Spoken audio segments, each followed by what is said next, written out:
Hello friends, paramedical job के एक और अपडेट के साथ मैं हाजिर हूँ प्रेम भाटिया। यदि आप अपनी प्रोफेशनल डिग्री की जैसे कि जीएनएम, एएनएम, लैब टेक्नीशियन या फार्मासिस्ट के साथ इंस्पेक्टर, सब इंस्पेक्टर या फिर कांस्टेबल बनना चाहते हैं तो आपके लिए सुनहरा अवसर है सीआरपीएफ में। जी हाँ, सीआरपीएफ में पैरामेडिकल की भर्ती आई है जो कि विभिन्न पदों को लेकर है। तो इसकी जो डिटेल है आप इसकी वेबसाइट पे जाके देख सकते हैं www.crpf.government.in पे जाके। इसकी जो ओपनिंग डेट होगी वैकेंसी की वो दे रखी है 20 जुलाई 2020 को और आप 31 अगस्त 2020 तक फॉर्म सबमिट करा सकते हैं। और इसकी जो एग्ज़ाम कंडक्ट की डेट भी दी गई है वो है 20 दिसंबर 2020 को। और इसकी जो पोस्ट की डिटेल है वो हम देख लेते हैं। तो फर्स्ट जो पोस्ट है वो है इंस्पेक्टर की और वो है डाइटिशियन के अंतर्गत। तो इसमें जो टोटल पोस्ट है वो एक पोस्ट है, लेवल है L7 और इसमें क्वालिफ़िकेशन मांगी गई है बीएससी विथ डिप्लोमा और लास्ट जो कॉलम है वो है एज का है। तो नेक्स्ट पोस्ट है सब इंस्पेक्टर जो कि स्टाफ नर्स की है। इसमें टोटल पोस्ट है 175, लेवल है 6 और इसमें जो क्वालिफ़िकेशन मांगी गई है 12th pass from recognise board, उसके साथ नर्सिंग में डिप्लोमा होना चाहिए और रजिस्टर्ड होना चाहिए एज ए नर्स और midwife in medical council of India या जो नर्सिंग काउंसिल होती है उसमें रजिस्टर्ड होना चाहिए। एज होनी चाहिए 30 से कम। इसी प्रकार से रेडियोग्राफर की पोस्ट है सब इंस्पेक्टर के लिए जो कि 8 पोस्ट है। उसी प्रकार असिस्टेंट सब इंस्पेक्टर जो कि फार्मासिस्ट के लिए वो है 84 post. Assistant sub inspector physiotherapist की है 5 post. Assistant sub inspector dental technician की 4 पोस्ट और assistant sub inspector laboratory technician की टोटल पोस्ट है 64, जिसमें जो रिजर्वेशन है वो दे रखा है। और इसमें जो क्वालिफ़िकेशन मांगी गई है मैट्रिकुलेशन विथ साइंस और डिप्लोमा या फिर certificate in medical laboratory technology जो कि रिकॉग्नाइज्ड यूनिवर्सिटी से होनी चाहिए। एज मांगी गई है 20 से 25 के बीच और वो होनी चाहिए 1 अगस्त 2020 को। ठीक है।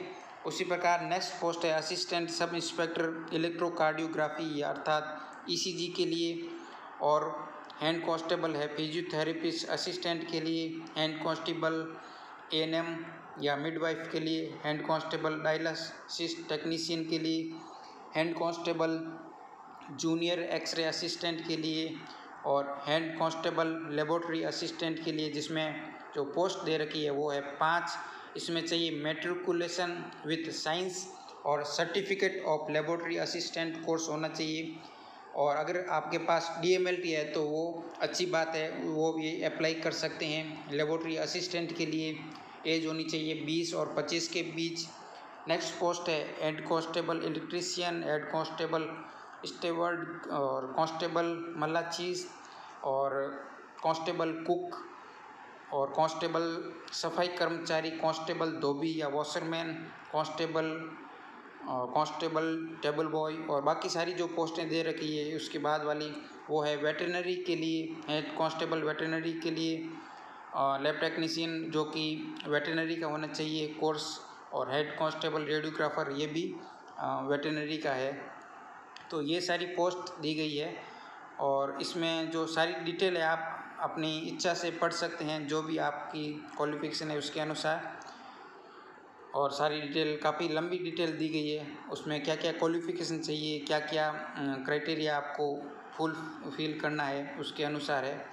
इसमें जो रिजर्वेशन दिया गया है एज में, एससी के लिए 5, एसटी के लिए 5 साल, ओबीसी के लिए 3 साल, एक्स सर्विसमैन के लिए 3 साल का एज के बाद अगर जैसे 25 साल दी गई है तो 5 साल का रिलैक्सेशन है, 30 साल का रिलैक्सेशन है, उसके अनुसार जो रिजर्वेशन है उसके अनुसार एज में रिलैक्सेशन दिया गया है। और इसमें आपको फिजिकल जो क्वालिफ़िकेशन है वो भी पूरी करनी चाहिए, जैसे कि है हाइट है या फिर जो वेट है या जो सीना फुलाए बिना फुलाए इतना होना चाहिए। मेल और फीमेल के लिए कैटेगरी अलग है, लॉन्ग जंप होगा, हाइट, वेट, ये सारे आप इसमें देख सकते हैं।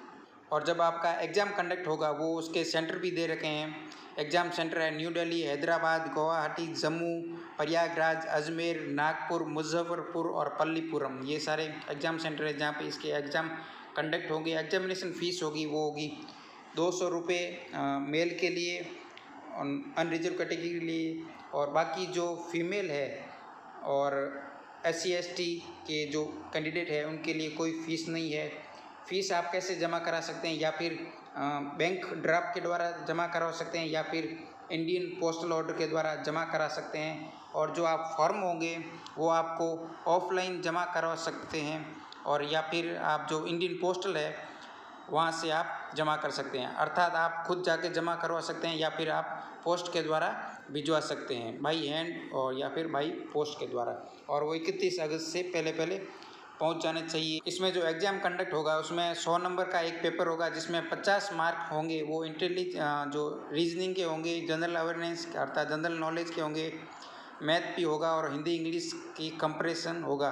तो ये जो पेपर होगा वो 50 मार्क का होगा, और 50 मार्क का जो सेकंड पार्ट होगा वो आपके जो प्रोफेशनल क्वालिफिकेशन है उस पर डिपेंड होगा, अर्थात 50 जनरल पेपर होगा और 50 नंबर का पेपर होगा आपके जो फार्मासिस्ट है या लैब टेक्नीशियन है या नर्सिंग स्टाफ है उससे जो सब्जेक्ट है उससे रिलेटेड पेपर होगा। ये काफ़ी बड़ी वैकेंसी थी तो इसलिए मैंने समझा कि आपको इसकी नॉलेज होनी चाहिए, इन्फॉर्मेशन मिल जाए, ताकि आप अगर इसमें इंटरेस्टेड हो तो आप इसको फॉर्म को फिल कर सकते हैं।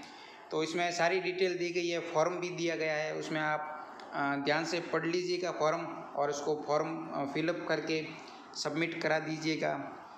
तो आई होप आपको वीडियो पसंद आया होगा। तो वीडियो पसंद आया हो तो लाइक कर लीजिएगा, चैनल पे नए हैं तो सब्सक्राइब भी कर लीजिएगा, और इसी तरह की नई अपडेट पाने के लिए आप हमारे चैनल पे बने रह सकते हैं। कोई भी जो जॉब होगी वैकेंसी वो पैरामेडिकल से संबंधित आपको इन्फॉर्म कर दी जाएगी। Thank you very much.